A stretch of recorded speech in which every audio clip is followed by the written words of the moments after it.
Hey guys and occasional girls, my name is GrrrVahrrr and this is Hard Reset.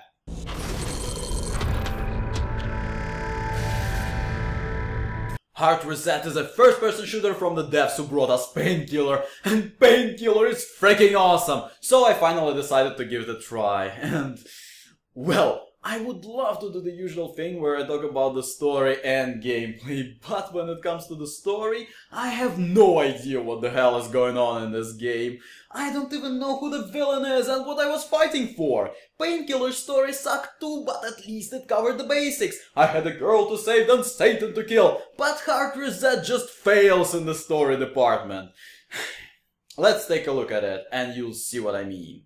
You play as Fletcher, a soldier for the corporation, who looks like a badass but voice acted by a 13-year-old doing a grunty voice, making every scene even harder to digest. Major, the booze can wait. Check Sector 6. Overtime? Again? The action takes place in the usual cyberpunk location, giant futuristic city at night/dusk, which may or may not be the humanity's last line of defense against the machines.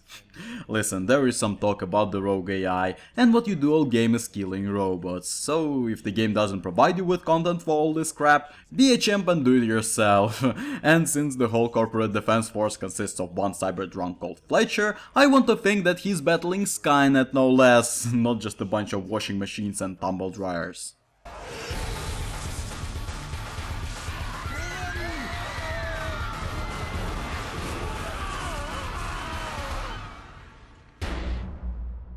Shit hits the fan when someone lets the robots inside the city, and you are the only one who can stop them, for reasons unexplained.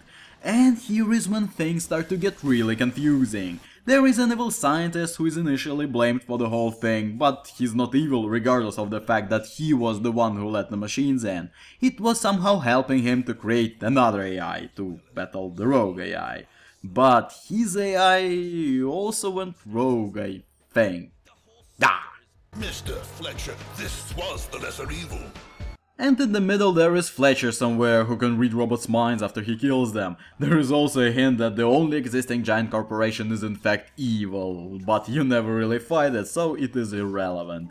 Instead, after dealing with a giant spider robot, you leave the city by controlling it, crash it in the slums and wreck a robot factory cause it just got in the way, I guess. Then kill the biggest robot there, go to the haven where the resistance is located. And the game just ends.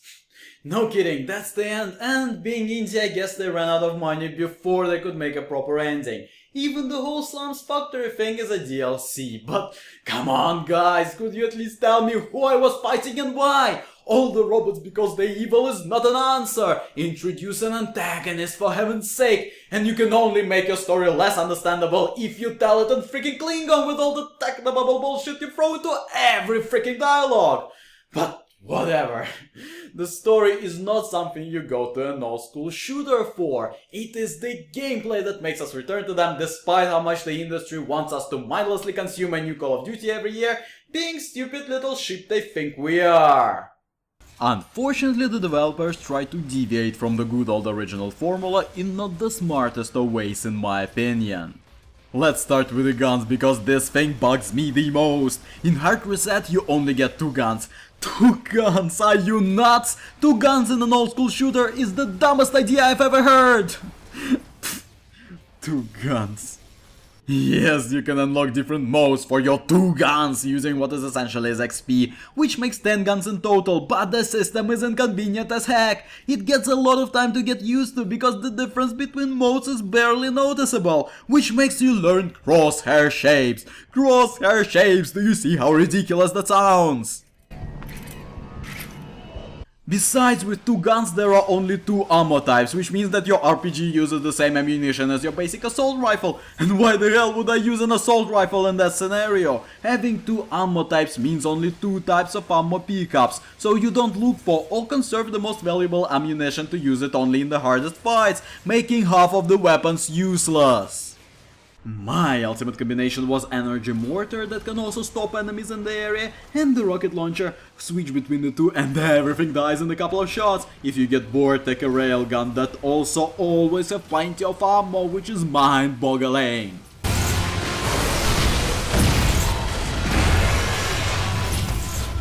By the way, ammo also regenerates. Yes, you have heard it here first, regenerating ammo. Your shields regenerate as well, thanks god your health doesn't, or I would have damped this game to all 7 healths. In addition to unlocking different weapon types, you can also buff yourself for upgrade points, which you get plenty of, because the most XP you get from finding secrets, which I must say not quite secrety. Basic exploration allows you to find half the secrets on each level.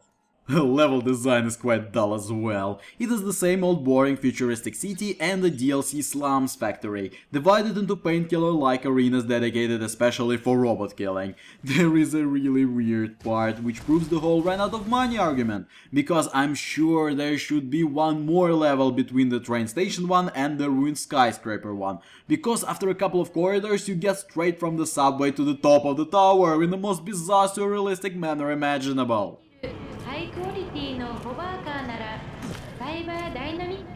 When it comes to enemy variety, it is lacking like everything else. What we get is small melee and exploding robots, medium melee and ranged robots, and big melee and ranged robots. DLC also introduces a couple of new enemy types like flying robots and robot centipedes, but they are all robots, and over the course of the game killing same enemies over and over again gets kinda dull.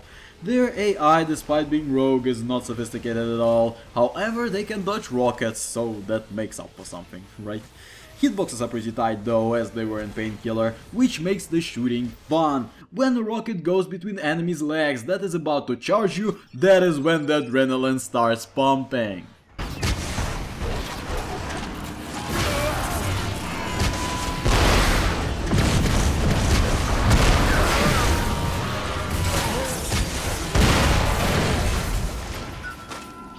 Fortunately, the developers know how to make the difficulty properly, and all that same enemies still don't let you fall asleep. Even on normal difficulty, if you get too relaxed and start dozing off, the game quickly reminds you to pay attention by killing you. And you still have to run, jump and dodge rockets to survive, which is a good old fun I like so much.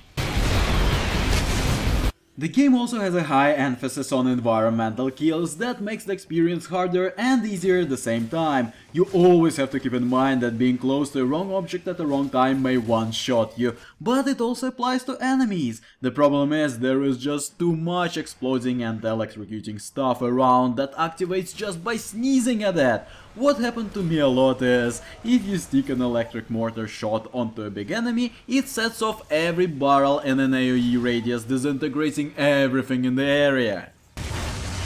One thing I hated is sprinting. It is one of the places where modern FPSs show their ugly face. Fletcher can't sprint for shit. He gets exhausted after like 3 seconds of running. Hell, even I'm a better runner than he is. And I assure you, I am not a cyber space marine from the future.